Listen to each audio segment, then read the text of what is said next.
한국이요? 중국한테 어림도 없죠.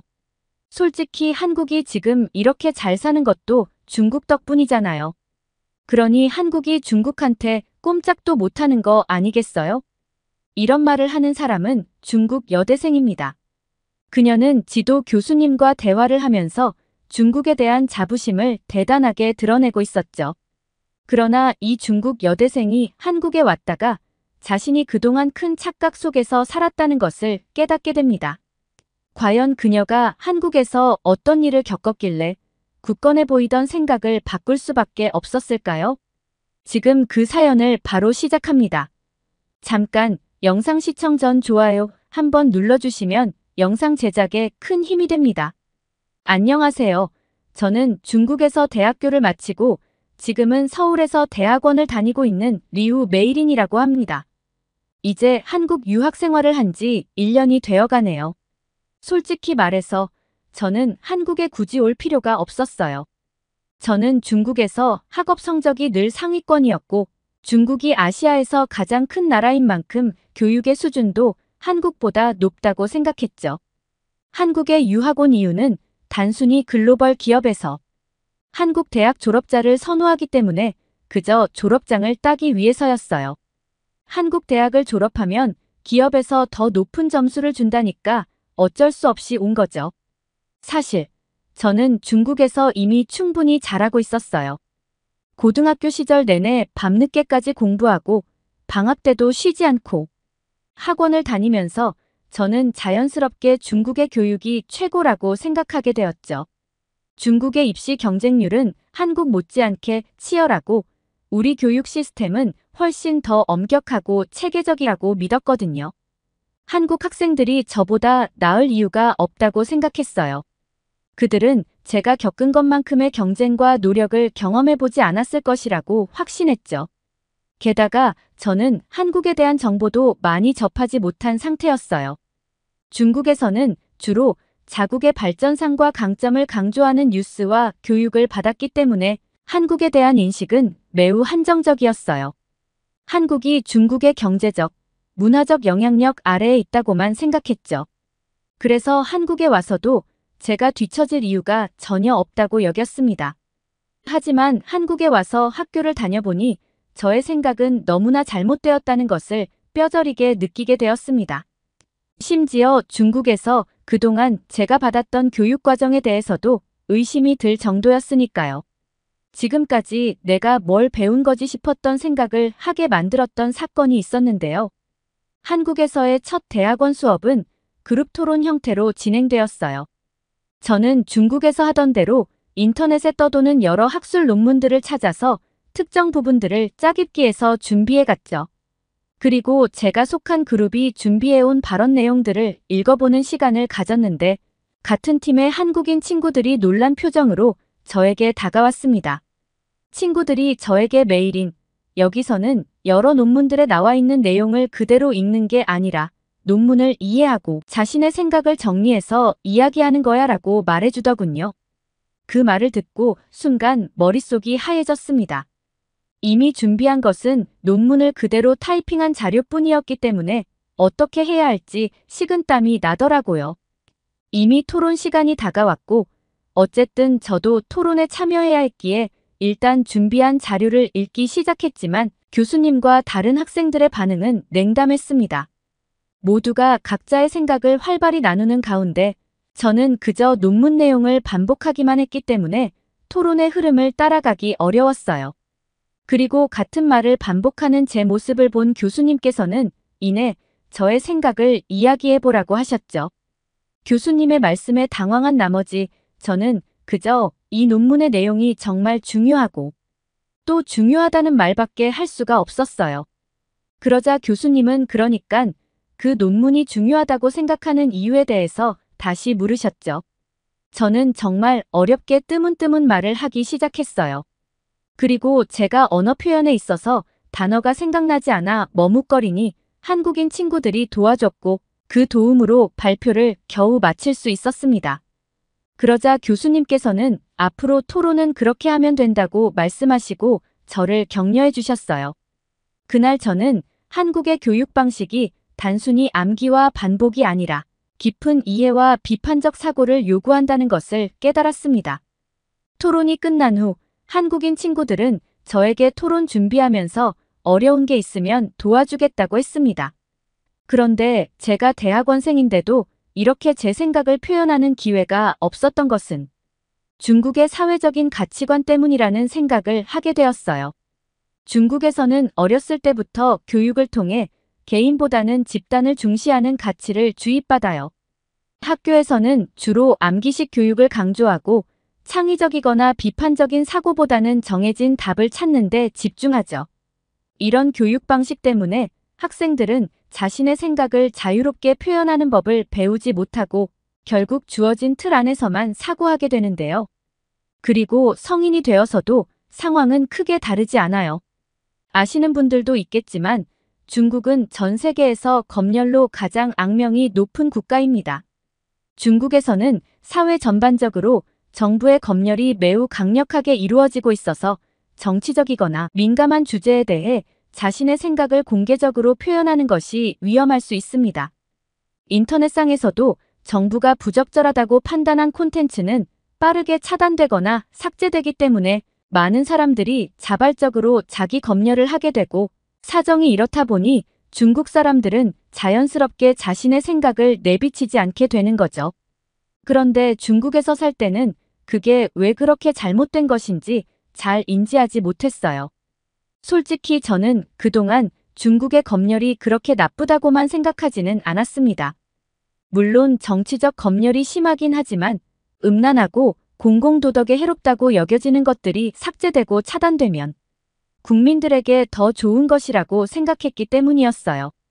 그리고 그 검열 주제도 일정한 기준에 부합하는 것들만 해당한다고 생각했기에 정부에서 말하는 규정을 지키면 되는 것이라고 단순하게 여겼습니다. 그런데 한국에 와서 처음으로 자유롭게 의견을 표현할 수 있는 기회를 접했을 때 저는 큰 충격을 받았어요. 한국에서는 다양한 시각과 의견을 존중하며 자유롭게 토론하는 문화가 자리 잡고 있었죠. 처음에는 이 자유로운 분위기에 적응하기 어려웠지만 점차 제 생각을 표현하는 것이 얼마나 중요한지 깨닫게 되었습니다. 중국의 교육과 검열로 인해 제한되었던 제 생각과 표현이 한국에서의 경험을 통해 비로소 자유롭게 날개를 펼칠 수 있게 된 거죠. 한국에서 이렇게 자유로운 생활을 하다 보니 중국이 자국민의 표현의 자유를 얼마나 엄격하게 제한하고 있는지를 몸소 느끼게 되었습니다. 한국에서는 자신의 경험을 바탕으로 자유롭게 의견을 표현하고 다양한 생각을 나누는 것이 일상이었어요.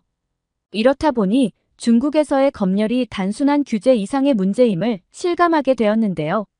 한국에서 처음으로 SNS를 자유롭게 사용해 보았을 때였어요. 중국에서는 검열 때문에 사용할 수 없었던 유튜브와 페이스북, 트위터 같은 플랫폼들이 한국에서는 아무 제한 없이 사용 가능했죠. 그곳에서 사람들은 다양한 정치적, 사회적 의견들을 나누고 소통하고 있었습니다. 그리고 가끔 한국 정부를 비판하는 글과 그 내용에 공감하는 수많은 사람들의 댓글들도 보았는데 중국처럼 삭제되거나 차단되지 않더라고요. 제가 진짜 놀랐던 것은 홍콩 시위에 관한 정보를 처음으로 접했을 때 큰 충격을 받았습니다. 중국에서는 정부의 통제 아래 시위에 대한 정보가 매우 제한적이었고 대부분 부정적인 시각으로 보도되었거든요. 그러나 한국에서는 시위의 배경과 진행 상황, 시위대의 목소리까지 다양한 관점에서 자유롭게 논의되고 있었습니다. 이를 통해 저는 중국이 얼마나 많은 정보를 차단하고 있는지, 그리고 그로 인해 국민들이 얼마나 제한된 시각을 갖게 되는지를 깨달았어요. 그러고 보니 제가 한국에 대해서 부정적인 시각을 가지게 된 것도 중국 정부의 통제와 한국을 비판하는 기사들로만 가득한 중국 내 뉴스들만 접했기 때문이었던 것 같아요. 몇 년 전 중국 정부는 한국의 사드 배치 결정에 반발해 한류 콘텐츠를 제한하거나 금지하는 보복 정책을 펼쳤어요. 이로 인해 한국 드라마, 영화, K-팝 등 한류 콘텐츠가 중국 내 방송과 스트리밍 플랫폼에서 갑작스럽게 사라졌죠. 그리고 당시 중국 내 언론과 온라인 커뮤니티에서는 한국의 사드 배치를 강력히 비판하는 기사가 쏟아졌습니다. 저는 그 기사를 보면서 한국이 왜 이런 결정을 했는지 이해할 수 없었고 한국에 대한 부정적인 감정이 커졌습니다. 한국 제품에 대한 불매운동이 일어나기도 했고 저 역시 한국 제품을 사지 않기로 마음먹었죠. 그런데 한국에 와서 직접 경험해보니 중국 내에서 정부의 입장에 반하는 정보는 철저히 통제되고 있다는 사실을 깨달았습니다. 반면 정부의 입장을 지지하거나 적대감을 조장하는 정보는 적극적으로 내보내고 있었던 거죠. 그렇다 보니 저를 비롯한 중국 국민들은 특정 사건이나 사안에 대해 왜곡된 정보를 접하게 되고 그로 인해 형성된 편견을 가지고 살아갈 수밖에 없어요. 그런데 한국에서는 다양한 시각의 언론 기사들을 읽을 수 있고 온라인 플랫폼에서 여러 사람들의 의견을 볼 수도 있었어요. 그리고 저도 사람들의 의견에 제 생각을 글로 남긴 적이 있었는데 누군가 제 의견에 공감해줬을 때의 기분은 아직도 잊히지 않아요. 중국에서는 이미 삭제되고 있을 민감한 주제였거든요. 한국에서는 이런 주제에 대해 자유롭게 이야기할 수 있다는 사실이 저에게는 큰 충격이자 신선한 경험이었어요. 중국에서라면 정부의 검열로 인해 삭제되거나 차단되었을 그 주제가 한국에서는 많은 사람들의 다양한 의견과 함께 논의되고 있더라고요. 그때 처음으로 진정한 표현의 자유가 무엇인지 그리고 그것이 얼마나 중요한지 느꼈어요. 게다가 한국의 국민청원 제도를 알게 되었을 때는 진짜 까무러치는 줄 알았습니다. 국민청원 제도는 국민들이 직접 청원을 올리고 많은 사람들의 동의를 얻으면 정부가 이에 대해 공식적으로 답변해야 하는 제도잖아요. 이런 제도를 통해 국민들이 자신의 의견을 직접 표현하고 정책에 영향을 미칠 수 있다는 사실이 저에게 큰 충격이었어요. 중국에서는 상상할 수 없는 일이었거든요. 중국에서는 국민들이 정부에 대한 비판이나 민감한 사안에 대해 공개적으로 목소리를 내는 것이 매우 어려워요. 몇 년 전에도 중국에서 환경 문제에 대한 대규모 시위가 벌어진 적이 있었는데요. 당시 많은 사람들이 대기 오염과 환경 파괴에 대한 우려를 표하며 거리로 나섰지만 정부는 이를 강력하게 억압했습니다. 시위에 참여한 사람들은 체포되거나 처벌받았고 관련 뉴스와 정보는 철저히 검열되었죠. 이런 중국의 상황에서 한국처럼 국민들이 자유롭게 청원을 올리고 정부의 공식적인 답변을 기대하는 것은 거의 불가능한 일이라고 보시면 돼요. 저는 한국의 국민청원 제도를 보면서 한국의 민주주의와 표현의 자유가 얼마나 발전했는지를 실감하게 되었고 개인의 목소리가 사회에 얼마나 중요한 역할을 하는지 그리고 이런 시스템이 사회를 더욱 발전시키는 원동력이 될 수 있다는 것을 처음 알았어요. 중국의 이런 분위기 때문일까요? 전 점점 중국으로 돌아가고 싶지 않은 마음이 들기 시작했어요. 1년밖에 되지 않았지만 한국에서의 삶은 중국에서와는 너무 달랐습니다. 하지만 여전히 제 주변의 중국인 친구들은 한국 대학교의 수업이 이상하다고 말했고 수업을 무단으로 결석하거나 과제도 제출하지 않는 등 불성실한 태도를 보이기도 했어요. 그들은 높은 성적이 아닌 한국 대학의 졸업장이 필요했을 뿐이었으니까요. 네, 물론 저도 처음엔 그들과 같은 생각이었죠. 하지만 한국에 점차 적응하면서 열심히 하는 한국 친구들을 지켜보니 저도 한국에서도 잘하고 싶다는 욕심이 생겼어요. 그리고 어느 날 교수님께서는 시험을 대신한 조별과제를 내주시겠다고 하셨습니다. 그런데 조금 걱정이 되었어요. 제가 같이 공부했던 중국인 친구들은 점차 학교에 잘 나오지 않았던 터라 어떻게 조를 짜야 할지 걱정이 되었거든요. 그때 마침 제게 다가와준 한국인 친구 서현이가 참 고마웠습니다. 서현이는 요즘 같이 다니는 중국인 친구들이 보이지 않는데 무슨 일 있냐면서 괜찮으면 자기랑 같이 조별과제를 해볼 생각 없냐고 묻더라고요. 저는 서현이의 제안 덕분에 한국인 친구들과 조별과제를 하게 되었어요. 제가 한국어가 좀 서툴렀는데 서현이와 한국 친구들은 영어와 한국어를 섞어가며 과제를 차근차근 설명해주면서 저를 많이 도와줬어요. 한국 친구들과 함께 과제를 하면서 느낀 것은 그들의 똑똑함과 스마트함이 정말 대단하다는 것이었어요. 저도 중국에서 나름 열심히 한 편에 속했지만 한국 학생들의 수준은 정말 남다르더라고요. 그들은 모든 과제를 체계적으로 계획하고 꼼꼼하게 실행해 나가는 모습이 인상적이었어요. 한국 친구들 덕분에 조별 과제의 완성도가 높아졌고 저도 좋은 성과를 낼 수 있었던 것 같습니다. 그렇게 중국인 친구들의 빈 공백을 서현이와 한국인 친구들이 채워줘서 저는 외롭지 않게 학교를 다닐 수 있었어요. 어느 날에는 서현이네 집에 놀러 가본 적도 있어요. 그때 한국의 가정집에는 처음 가본 거였는데 서현이네 집이 궁궐 같아서 진짜 깜짝 놀랐어요. 서현이네 집에 도착했을 때 처음에는 겉이 허름해 보여서 큰 기대를 하지 않았는데 문을 열고 들어가자마자 제 예상은 완전히 뒤집혔어요. 집안 내부는 정말 깔끔하고 세련됐더라고요. 최신식 가전제품들이 곳곳에 자리 잡고 있었고 모던하고 고급스러운 인테리어가 인상적이었어요. 거실에는 편안한 소파와 큰 TV가 있었고 반짝이는 조명과 천장 위에서는 실링팬이 돌아가고 있었어요. 놀라움을 뒤로하자 서현이는 금강산도 식후경이라며 일단 먹고 놀자면서 라면을 끓여왔어요. 한국 라면은 처음 먹어봤는데 중국에서 먹은 것보다 훨씬 맛있었고 그리고 서현이 어머님이 직접 담그신 김치도 맛봤는데 사실 저 지금까지 한국의 김치가 중국의 파오차이로부터 유래된 것인 줄 알고 있었거든요. 그런데 한국의 김치를 먹어보니 파오차이와는 전혀 달랐어요. 그래서 서현이에게 김치는 어떻게 만드는 거냐고 물었고 서현이의 말을 들어보니 한국의 김치와 중국의 파오차이는 만드는 방법부터가 다르더라고요. 파오차이는 소금에 절인 채소를 바로 발효하거나 끓인 뒤 발효하는 음식이라서 김치라기보다는 사실상 거의 피클에 가깝다고 할 수 있어요.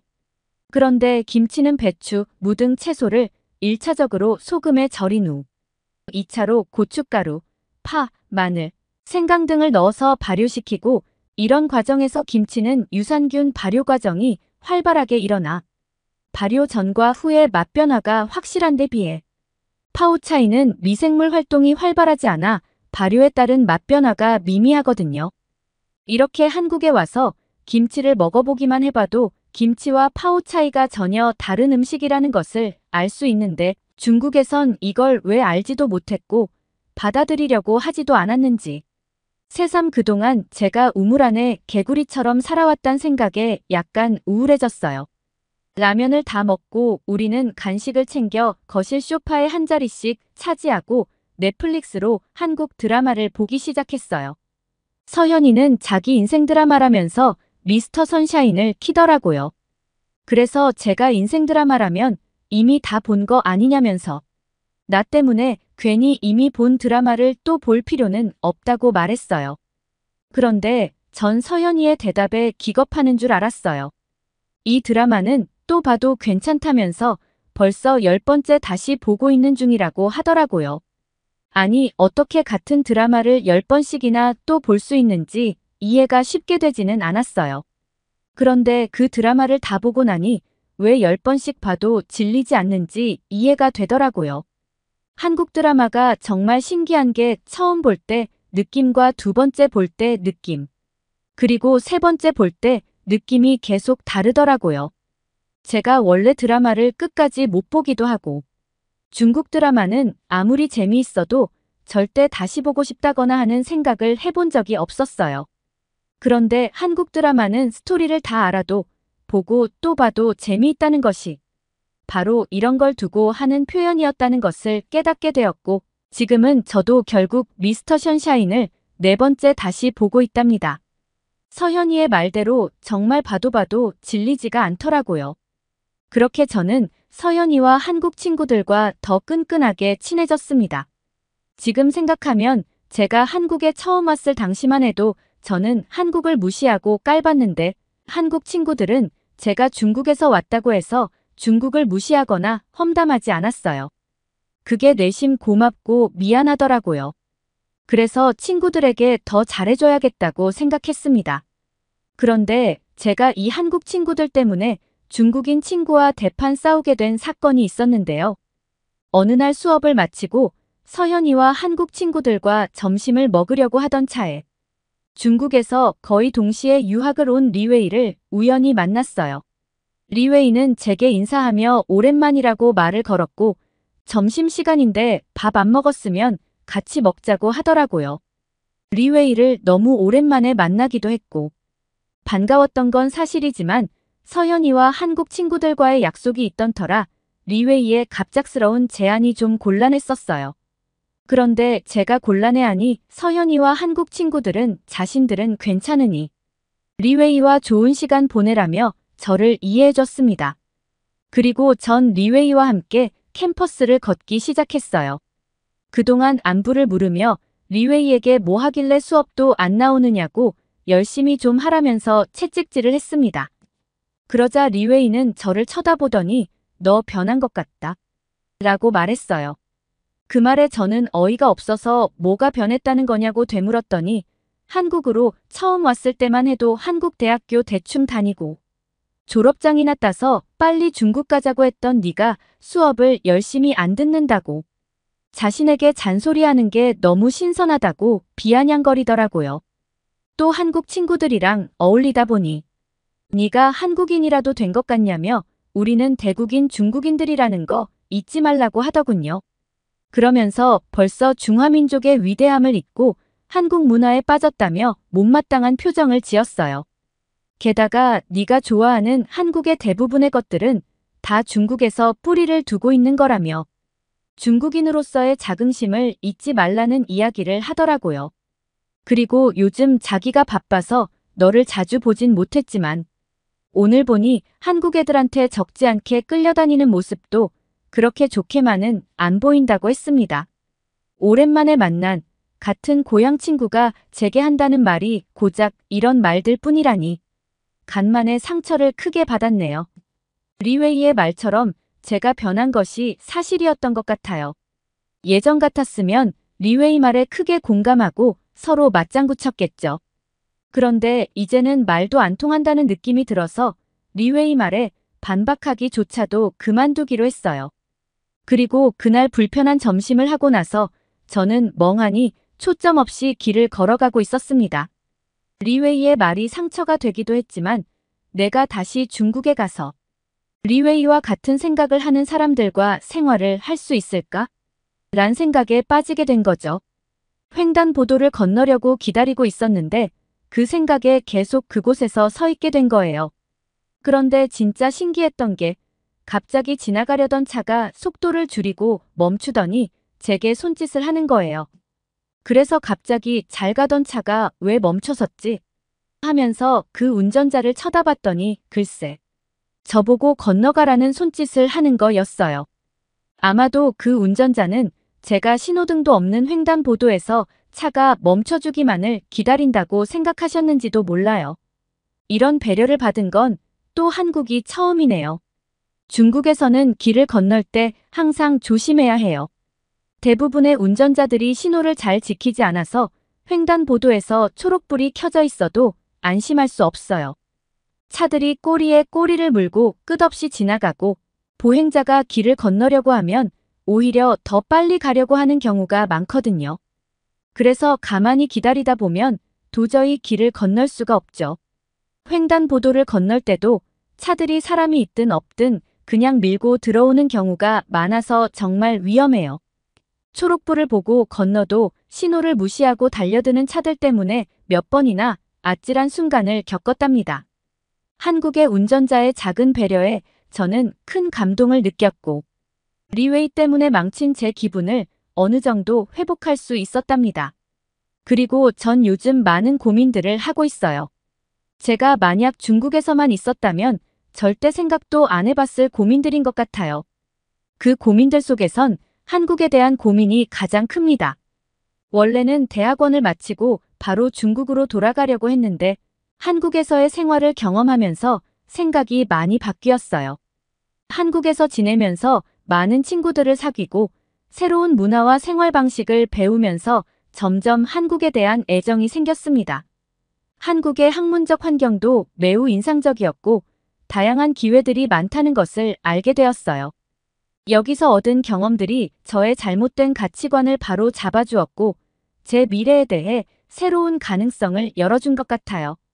새로운 한국 친구들과 소통하면서 저 스스로도 많이 발전했음을 느꼈습니다. 그래서 요즘 저는 한국에서 조금 더 머물면서 경험을 쌓고 커리어를 쌓아가는 것도 좋겠다는 생각을 하고 있어요.